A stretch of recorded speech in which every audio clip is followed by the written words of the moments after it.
ओम बृहस्पति देवाय नमो नमः। जय श्री हरि विष्णु। भगवान विष्णु और बृहस्पति देव की कृपा सदा सर्वदा आप पर बनी रहे। आज है 6 फरवरी गुरुवार का दिन। आज की इस वीडियो में आप सुनेंगे बृहस्पतिवार व्रत कथा। तो चलिए शुरू करते हैं। कथा के अनुसार प्राचीन काल की बात है। किसी राज्य में एक बड़ा ही प्रतापी और दानी राजा राज करता था। वह हर गुरुवार को व्रत रखता था और दीन दुखियों की मदद किया करता था, परंतु ये बात उसकी रानी को बिल्कुल अच्छी नहीं लगती थी। वह न तो व्रत करती थी और ना ही दान पुण्य में विश्वास रखती थी। इतना ही नहीं, वह राजा को भी ऐसा करने से मना करती थी। एक समय की बात है कि राजा शिकार खेलने के लिए वन गए। घर पर रानी और उसकी दासी थी। उसी समय गुरु बृहस्पति देव साधु का रूप धारण कर राजा के दरवाजे पर भिक्षा मांगने आए। साधु ने जब रानी से भिक्षा मांगी तो वह कहने लगी, हे साधु महाराज, मैं तो इस दान और पुण्य से तंग आ गई हूँ। आप कोई ऐसा उपाय बताएं जिससे कि मेरा सारा धन नष्ट हो जाए और मैं आराम से रह सकूं। इतना सुनकर बृहस्पति देव ने कहा कि हे देवी, तुम तो बड़ी विचित्र हो। संतान और धन से भला कोई दुखी होता है। अगर अधिक धन है तो इसे शुभ कार्यों में लगाओ। कुंवारी कन्याओं का विवाह कराओ। विद्यालय और बाग बगीचे का निर्माण कराओ, जिससे तुम्हारे दोनों लोग सुधरें। परंतु साधु की इन बातों से रानी को बिल्कुल खुशी नहीं हुई। उसने कहा कि मुझे ऐसे धन की आवश्यकता नहीं है जिसे मैं दान में दूं और जिसे संभालने में मेरा सारा समय नष्ट हो जाए। तब साधु ने कहा, अगर तुम्हारी ऐसी ही इच्छा है तो मैं जो बताता हूँ तुम वैसा ही करना।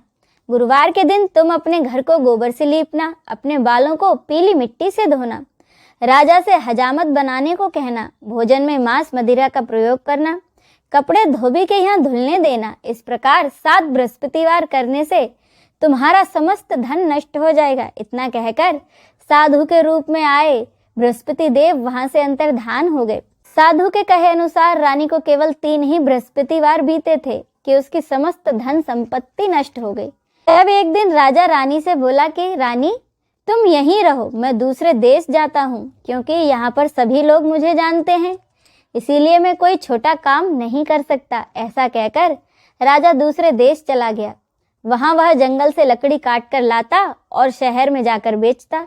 इस तरह वह अपना जीवन व्यतीत करने लगा। इधर राजा के परदेश जाते ही रानी और दासी दुखी रहने लगी। एक बार जब रानी और उसकी दासी को 7 दिन तक बिना भोजन के रहना पड़ा तो रानी ने अपनी दासी से कहा कि दासी, पास ही के नगर में मेरी बहन रहती है, वह बड़ी धनवान है, तू उसके पास जा और कुछ ले आ ताकि थोड़ी बहुत गुजर बसर हो जाए। दासी रानी की बहन के पास गई। उस दिन गुरुवार था और रानी की बहन उस समय बृहस्पतिवार व्रत कथा सुन रही थी। दासी ने रानी की बहन को अपनी रानी का संदेशा सुनाया, लेकिन रानी की बड़ी बहन ने कोई उत्तर नहीं दिया। जब दासी को रानी की बहन से कोई उत्तर नहीं मिला तो वह बड़ी दुखी हुई और उसे क्रोध भी आया। दासी ने वापस आकर रानी को सारी बात बता दी। ये सब सुन रानी ने अपने भाग्य को कोसा। उधर रानी की बहन ने सोचा कि मेरी बहन की दासी आई थी, परंतु मैंने उससे कुछ नहीं कहा, इससे वो बड़ी दुखी हुई होगी।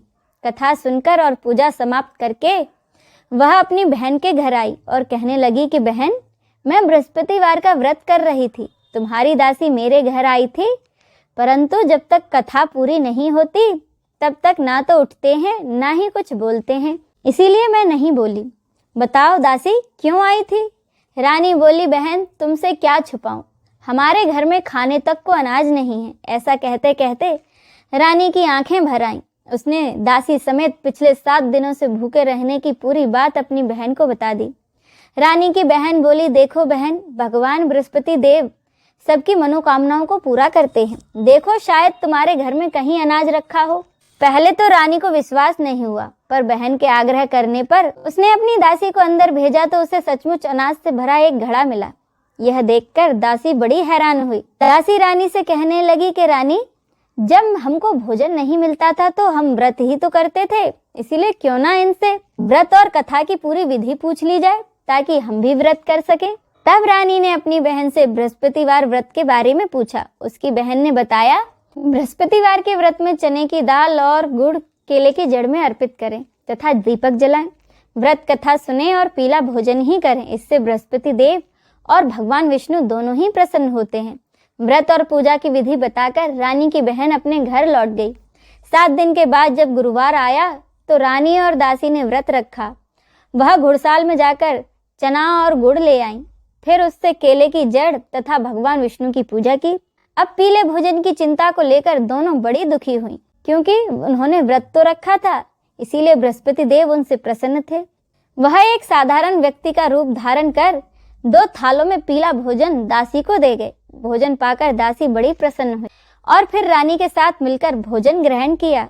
उसके बाद दासी और रानी हर गुरुवार को व्रत और पूजा करने लगी। बृहस्पति देव की कृपा से उनके पास फिर से धन संपत्ति आ गई, परंतु रानी फिर से पहले की तरह आलस्य करने लगी। तब दासी बोली, देखो रानी, तुम पहले भी इसी प्रकार आलस्य करती थी। तुम्हें धन रखने में कष्ट होता था, इस कारण सभी धन नष्ट हो गया, और अब जब बृहस्पति देव की कृपा से हमें पुनः धन प्राप्त हुआ है तो तुम फिर से आलस्य करने लगे। रानी को समझाते हुए दासी कहती है कि बड़ी मुसीबतों के बाद तो हमने ये धन पाया है, इसीलिए हमें दान पुण्य करना चाहिए, भूखों को भोजन कराना चाहिए, धन को शुभ कार्यों में खर्चना चाहिए। इससे तुम्हारे कुल का यश बढ़ेगा, स्वर्ग की प्राप्ति होगी और पितृ प्रसन्न होंगे। दासी की बात मानकर रानी अपना धन शुभ कार्यों में खर्चने लगी, जिससे कि पूरे नगर में उसका यश फैलने लगा। एक दिन राजा दुखी होकर जंगल में एक पेड़ के नीचे आसन जमाकर बैठ गया। वह अपनी दशा को याद करके व्याकुल होने लगा। बृहस्पतिवार का दिन था। एकाएक राजा ने देखा कि उस निर्जन वन में एक साधु प्रकट हुए। वह साधु वेश में आए कोई और नहीं, बृहस्पति देव थे। लकड़हारे के सामने आकर बोले कि लकड़हारे, इस सुनसान जंगल में तुम चिंता मग्न क्यों बैठे हो? लकड़हारे ने दोनों हाथ जोड़कर प्रणाम किया और उत्तर दिया कि महात्मा जी, आप सब कुछ जानते हैं, मैं क्या कहूँ। यह कहकर राजा रोने लगा और साधु को अपनी आत्मकथा सुनाई। साधु वेश में आए बृहस्पति देव ने कहा, तुम्हारी स्त्री ने बृहस्पति के दिन बृहस्पति भगवान का निरादर किया था, जिसके कारण रुष्ट होकर उन्होंने तुम्हारी यह दशा कर दी। अब तुम चिंता को दूर करके मेरे कहने पर चलो, तुम्हारे सब कष्ट दूर हो जाएंगे और भगवान पहले से भी अधिक तुम्हें धन संपत्ति देंगे। तुम बृहस्पति के दिन कथा किया करो, 2 पैसे के चने मुनक्का लाकर उसका प्रसाद बनाओ और शुद्ध जल से लोटे में शक्कर मिलाकर अमृत तैयार करो। कथा के बाद अपने सारे परिवार और सुनने वाले प्रेमियों में अमृत व प्रसाद बांटकर दूध भी ग्रहण करो। ऐसा करने से भगवान तुम्हारी सभी मनोकामनाओं को पूरा करेंगे। साधु के ऐसे वचन सुनकर लकड़हारा बोला कि हे भगवान, मुझे लकड़ी बेचकर इतना पैसा नहीं मिलता कि जिससे मैं भोजन के उपरांत कुछ बचा सकूं। मैंने रात में अपनी स्त्री को व्याकुल देखा है, मेरे पास कुछ पैसे भी नहीं जिससे कि मैं उसकी खबर मंगा सकूं। साधु ने कहा कि लकड़हारे, तुम किसी बात की चिंता मत करो। बृहस्पति के दिन तुम रोजाना की तरह लकड़ियां लेकर शहर जाओ। तुमको रोज से दुगना धन प्राप्त होगा, जिससे तुम भली भांति भोजन कर लोगे तथा बृहस्पति देव की पूजा का सामान भी आ जाएगा। इतना कहकर वह साधु अंतर्धान हो गए। धीरे धीरे समय व्यतीत होने पर फिर से बृहस्पतिवार का दिन आया। लकड़हारा जंगल से लकड़ी काटकर शहर में बेचने गया। उसे उस दिन लकड़ियों का दाम अधिक मिला। राजा ने चना गुड़ आदि लेकर गुरुवार का व्रत किया। उस दिन से उसके सभी कष्ट दूर हो गए। परंतु जब दोबारा गुरुवार आया तो बृहस्पतिवार का व्रत राजा करना भूल गया। इस कारण बृहस्पति भगवान नाराज हो गए। उस दिन उस नगर के राजा ने विशाल यज्ञ का आयोजन किया था तथा शहर में यह घोषणा करा दी कि कोई भी मनुष्य अपने घर में भोजन न बनाए, न आग जलाए। समस्त जनता मेरे यहाँ आकर भोजन करे। इस आज्ञा को जो न मानेगा उसे फांसी की सजा दी जाएगी। इस तरह की घोषणा संपूर्ण नगर में करवा दी गई। राजा की आज्ञा के अनुसार शहर के सभी लोग भोजन करने गए, लेकिन लकड़हारा कुछ देर से पहुंचा, इसीलिए राजा उसको अपने साथ अपने घर ले गए और अपने घर जाकर उसे भोजन करा रहे थे। तो रानी की दृष्टि उस खुंटी पर पड़ी जिस पर कि उसका हार लटका हुआ था, पर वह हार वहां दिखाई नहीं दिया। रानी ने निश्चय किया कि मेरा हार इसी मनुष्य ने चुरा लिया है। उसी समय सिपाहियों को बुलाकर उस लकड़हारे को जेल में बंद करवा दिया गया। जब लकड़हारा कारागार में पड़ गया और बहुत दुखी होकर विचार करने लगा कि न जाने मेरे कौन से पूर्व जन्म के कर्म से मुझे यह दुख प्राप्त हुआ है, और उसी साधु को याद करने लगा जो कि जंगल में मिला था। उसी समय तत्काल बृहस्पति देव साधु के रूप में प्रकट हुए और उसकी दशा को कहने लगे, अरे मूर्ख, तूने बृहस्पति देव की कथा नहीं करी, इस कारण तुझे यह दुख प्राप्त हुआ है। अब चिंता मत कर, बृहस्पतिवार के दिन कारागार में ही दरवाजे पर 4 पैसे पड़े मिलेंगे। उनसे तू बृहस्पति देव की पूजा करना, तेरे सभी कष्ट दूर हो जाएंगे। साधु के कहे अनुसार बृहस्पतिवार के दिन उसे 4 पैसे मिले। लकड़हारे ने कथा कही। उसी रात को बृहस्पति देव ने उस नगर के राजा को सपने में आकर कहा कि राजा, तुमने जिस आदमी को कारागार में बंद कर दिया है वह निर्दोष है, वह तो दूसरे नगर का राजा है, उसे छोड़ देना। रानी का हार उसी खुंटी पर लटका है, अगर तू ऐसा नहीं करेगा तो मैं तेरे राज्य को नष्ट कर दूंगा। इस तरह रात के सपने को देखकर राजा प्रातःकाल उठा और खुंटी पर हार देखकर लकड़हारे को बुलाकर क्षमा मांगी तथा लकड़हारे को सुयोग्य वस्त्र आभूषण देकर उसे विदा किया। बृहस्पति देव की आज्ञा अनुसार लकड़हारा अपने नगर को चल दिया। राजा जब अपने नगर के निकट पहुंचा तो उसे बड़ा आश्चर्य हुआ। नगर में पहले से अधिक बाग बगीचे, तालाब, कुएं और बहुत सी धर्मशालाएं और मंदिर बन गए थे। राजा ने पूछा, यह किसका बाग और धर्मशाला है? तब नगर के सब लोग कहने लगे, यह सब रानी और उसकी दासी के हैं। तो राजा को बड़ा आश्चर्य हुआ और गुस्सा भी आया। जब रानी ने यह खबर सुनी कि राजा आ रहे हैं तो उन्होंने बांदी से कहा कि दासी, देखो राजा हमको कितनी बुरी हालत में छोड़ गए थे, हमारी ऐसी हालत देखकर वह लौट न जाए, इसीलिए तू दरवाजे पर खड़ी हो जा। आज्ञा अनुसार दासी दरवाजे पर खड़ी हो गई। राजा जब आए तो उन्हें अपने साथ लेवा लाई। तब राजा ने क्रोध करके अपनी रानी से पूछा, यह धन तुम्हें कैसे प्राप्त हुआ है?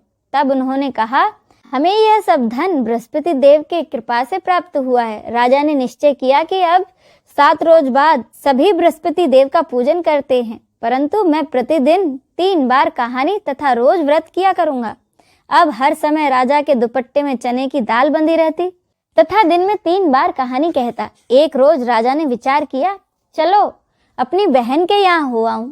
इस तरह निश्चय कर राजा घोड़े पर सवार होकर अपनी बहन के यहाँ को चलने लगा। मार्ग में उसने देखा कि कुछ आदमी एक मुर्दे को ले जा रहे हैं। उन्हें रोककर राजा कहने लगा, अरे भाइयों, मेरी बृहस्पति देव की कथा तो सुन लो। वे बोले, लो हमारा आदमी मर गया है और इसको अपनी कथा की पड़ी है।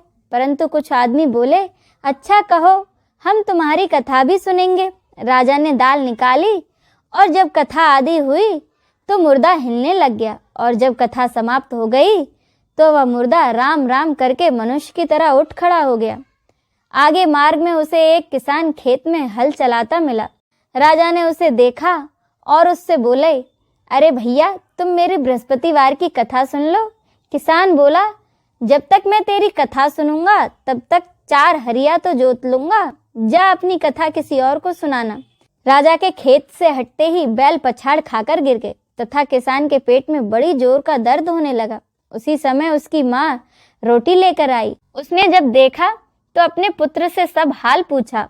बेटे ने सभी हाल अपनी माँ से कह दिया तो उसकी माँ दौड़ी दौड़ी उस घुड़सवार के पास गई और उससे बोली कि मैं तेरी कथा सुनूंगी, तू अपनी कथा मेरे खेत पर चलकर ही कहना। राजा उसके खेत पर जाकर कथा कहने लगा, जिसके सुनते ही वह बैल उठ खड़े हुए तथा किसान के पेट का दर्द भी बंद हो गया। राजा अपनी बहन के घर पहुंचा। बहन ने भाई की खूब मेहमानी की। दूसरे रोज प्रातःकाल राजा जगा तो वह कहने लगा कि सब लोग भोजन कर रहे हैं। राजा अपनी बहन से कहा, ऐसा कोई मनुष्य नहीं है जिसने कि भोजन नहीं किया हो और मेरी बृहस्पतिवार की कथा सुन ले। उसकी बहन बोली, भैया, यह देश ऐसा ही है, यहाँ के लोग पहले भोजन करते हैं, बाद में दूसरे काम। तो राजा ने कहा कि देख लो, अगर कोई पड़ोस में हो तो बताओ। वह बोली, ठीक है। वह ऐसा कहकर देखने चलेगी, परंतु उसे कोई ऐसा व्यक्ति नहीं मिला जिसने कि भोजन न किया हो।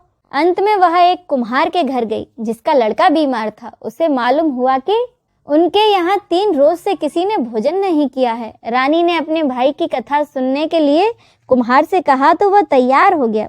राजा ने जाकर बृहस्पतिवार की कथा कुम्हार के यहाँ कही, जिसको सुनकर उसका लड़का ठीक हो गया। अब तो राजा की प्रशंसा होने लगी। एक रोज राजा ने अपनी बहन से कहा कि बहन, हम अपने घर को जाएंगे, तुम भी तैयार हो जाओ। राजा की बहन ने अपनी सास से कहा कि सासू माँ, मैं अपने मायके जा रही हूँ। तो उसकी सास ने कहा, ठीक है, चली जाओ, लेकिन अपने लड़कों को मत ले जाना, क्योंकि तेरे भाई के कोई औलाद नहीं है। बहन ने अपने भाई से कहा कि भैया मैं तो चलूंगी पर कोई बालक नहीं जाएगा। राजा बोला कि जब कोई बालक ही नहीं चलेगा तब तुम ही क्या करोगी। बड़े दुखी मन से राजा अपने नगर को लौट आया और सारी बातें अपनी रानी को बताई। रानी बृहस्पति देव से प्रार्थना करने लगी और कहने लगी कि हे बृहस्पति देव, हमें आपने सब कुछ दिया है, हमें एक औलाद भी अवश्य दें। उसी रात को बृहस्पति देव ने राजा को सपने में कहा कि राजा उठ, सभी सोच त्याग दे, तेरी रानी गर्भ से है। राजा यह बात सुनकर बड़ा खुश हुआ। 9वें महीने में रानी के गर्भ से एक सुंदर पुत्र पैदा हुआ। तब राजा बोला कि रानी, स्त्री बिना भोजन करे रह सकती है पर बिना कहे नहीं। जब मेरी बहन यहाँ आए तो तुम उससे कुछ मत कहना। रानी ने कहा ठीक है। जब राजा की बहन ने यह शुभ समाचार सुना तो वह बहुत खुश हुई और बधाई लेकर अपने भाई के घर आ गई। तब रानी ने कहा, जब भाई लेने गया था तब तो नहीं आई और अब दौड़ी दौड़ी चली आई। राजा की बहन बोली, भाभी मैं इस प्रकार न कहती तो तुम्हें औलाद कैसे मिलती। बृहस्पति देव ऐसे ही हैं, जैसे जिसके मन में कामनाएं हैं सभी को पूर्ण करते हैं। जो व्यक्ति सद्भावना पूर्वक बृहस्पतिवार का व्रत करता है एवं कथा पढ़ता और सुनाता है, बृहस्पति देव उसकी सभी मनोकामनाएं पूरी करते हैं। बोलिए बृहस्पति देव की जय, भगवान विष्णु की जय, नमः पार्वते पते, हर हर महादेव की जय।